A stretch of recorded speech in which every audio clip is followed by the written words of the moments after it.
Hi, Joe. Hey man, how are you? Good. It's been a while. So Yeah. glad to have you. You're a busy boy. Let's see.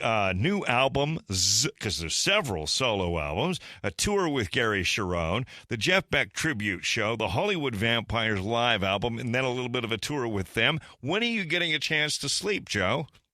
It's been a while. It's kind of a warm up. It's really a lot when you look at it on the schedule, but I kind of take it day to day. How is Steven's health, by the way? Because that was an issue for the Las Vegas residency. He's doing really well. He had the surgeries on his foot and it was really a lot. I mean, it was almost impossible for him to stand. It was tough. So anyway, he's doing really well though. Talked to him a bunch over the last bunch of months and he's doing great actually. Right now, we're ready to launch a tour of the States in September. That's what we're planning right now. So we're getting ready to go again. What about Joey Kramer? Will he be able to resume and join you guys on that? I'm thinking no. At this point, his heart's in the right place, but listen, playing the drums is an athletic event, and there's a certain point when you just kind of every joint starts to give out, man. So at this point, we're not thinking he's going to be there. We'll see. This new album, well, albums, but particularly this new one that's coming out in May, you've got everybody on it. Chris Robinson,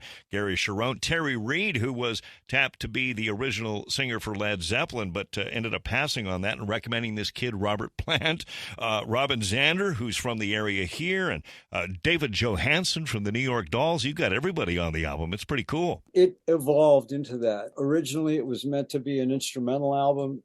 But as I started piling up all these songs, Jack Douglas, who you might know from our history, kept popping his head in the studio and said, "Well, why don't you have David Johansen come in? What do you think about that?" And he came in, and it worked out great because I had all these songs written out and arranged, ready to go, and man, it just worked out, and it just kind of snowballed. So it was the first time I'd done a solo record in LA. It always worked out of Boston, and to be able to work with guys that they're friends and you meet them backstage, you see them on the road, you go to their shows, and wow, someday it would be great to get a studio together. Well, that was someday. And you ended up getting two albums out of it too, right? Yeah, the whole idea was to put it out on vinyl. We were limited to the amount of songs we could put on, and everything was done like we were making a real vinyl record. The artwork, all that stuff, all the stuff that I miss all these years putting out music. I mean, rather than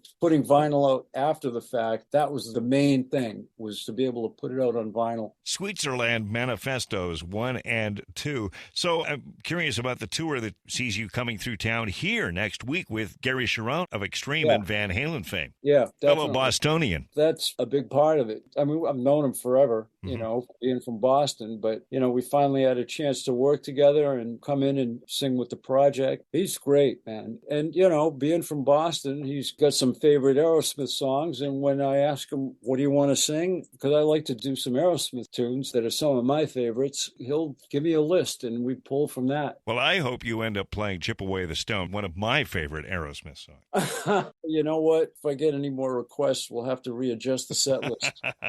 So, just before we go here, the Jeff Beck tribute show, which is really cool because there's kind of a commonality here and a connection, Johnny Depp, right? Yeah, I've been a Jeff Beck fan since the very beginning. And through my friendship with Jeff, Johnny started hanging with him and became fast friends. And they worked together on a record. And he was around when Jeff passed. So it kind of works out that we're going to do the tribute in London right before we have to go to Manchester, New Hampshire, of all places, which is my backyard, to rehearse for the Vampires. So we'll be zooming from the Jeff Beck tribute right into the welcoming arms of the Hollywood Vampires. Well, you're going to be well rehearsed for the Vampires and then for the subsequent, as you mentioned, Aerosmith tour. Joe, thank you so much. Looking forward to seeing you here in Chicagoland. And thank you, Joe Perry, once again. The last time, one standout show that I remember being in Chicago was one night I sat in with Jimmy Buffett on a Friday, and then Saturday I sat sat in with Jane's Addiction, Lollapalooza, and it was like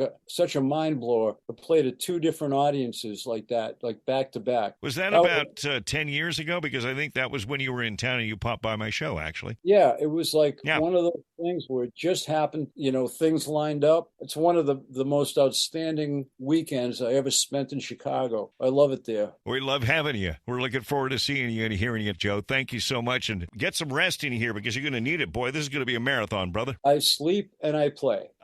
And let the music do the talking. Thank you, Joe. Excellent. Thank you.